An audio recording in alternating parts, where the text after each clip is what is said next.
Votre journal de la fin de journée, c'est Europe Soir. Laurent Bazin. L'invité d'Europe Soir, c'est le triple champion olympique Martin Fourcade. Bonsoir Martin. Bonsoir. Et bravo. Merci. Vous égalez le record de Jean-Claude Killy en 68, c'était il y a 50 ans. D'abord, est-ce que quand je dis triple champion olympique, c'est bon à entendre ? Ah ouais, ça fait un bien fou.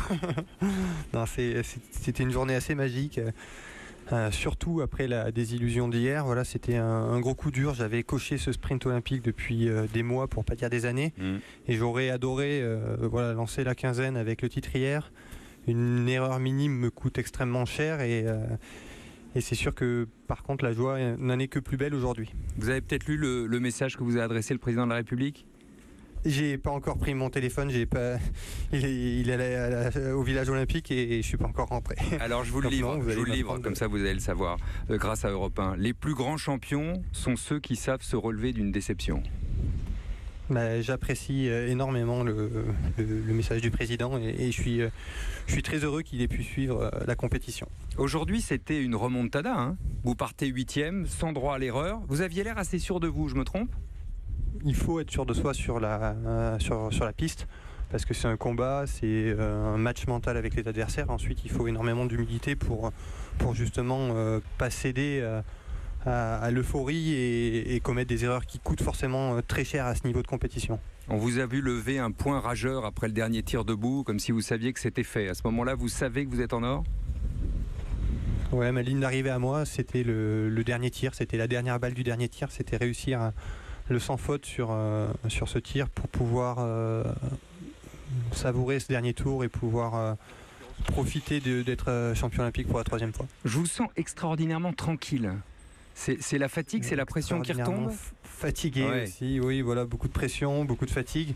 Ensuite, il y a eu énormément d'excitation. C'est vrai que ça fait maintenant 3-4 heures que la course est terminée et que j'ai vécu une émotion très forte. Donc il y a forcément un coup de bambou après, comme on pourrait dire. Alors vous savez que c'est pas fini, hein ? Mais non, j'en suis bien conscient. Je vais il vous reste 4 savourer ce titre olympique ce soir, savourer ça avec les quelques proches qui ont pu venir, avec mes partenaires qui sont présents ici en Corée et ensuite dès demain me replonger dans ces jeux, dans le programme sportif avec une petite récup sur les skis. Savourer, c'est quoi ? C'est sabrer le champagne ? On s'autorise ça ? C'est sabrer le champagne pour les autres. Pour les autres, mais pas pour vous. Il y a 4 courses encore devant, Martin. J'adore que vous ayez comme ça toujours la tête dans la compétition et dans l'épreuve suivante. Le 20 km individuel jeudi, puis il y a 3 épreuves collectives aussi. Où est-ce que vous mettez la barre en termes de médailles ? Je me fixe rien pour 2 raisons. La première, c'est que faut pas s'interdire de rêver. J'étais venu ici pour chercher un titre olympique et ce soir c'est fait. Donc voilà, maintenant tout le reste sera du positif. La seconde raison qui fait que je ne fixe aucun résultat, aucune ambition, c'est qu'on est sur un site qui est extrêmement délicat, avec un vent qui peut être parfois violent. On l'a vu, en alpin, les épreuves sont annulées. En snowboard, il y a aussi eu quelques difficultés. C'est le cas sur le pas de tir. Et c'est forcément un adversaire de plus qu'on a parfois un peu plus de mal à maîtriser que les autres. Une médaille d'or de plus qu'on vous souhaite bien évidemment, voire 2, voire 3, voire 4, pourquoi pas, soyons fous. Ferez-vous le sportif français le plus médaillé au JO d'hiver devant Jean-Claude Killy. C'était un objectif pour vous ? C'était un objectif parce que j'avais envie d'aller chercher une 3e médaille olympique, mais c'était pas un objectif de le faire devant Jean-Claude Killy ou de penser à Jean-Claude. J'ai un respect immense pour le sportif.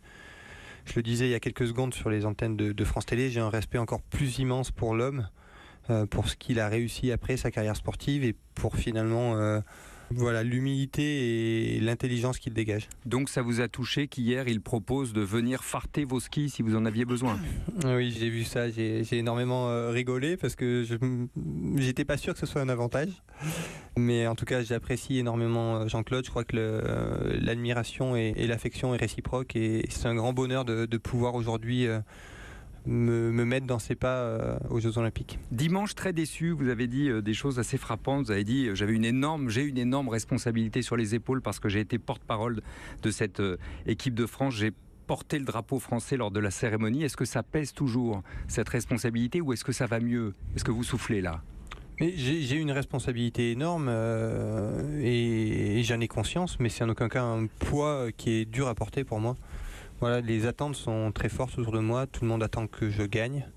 Mais les attentes les plus fortes, c'est moi qui me les mets sur les épaules. Voilà, le jour où j'aurai plus cette envie viscérale de gagner, je passerai à autre chose.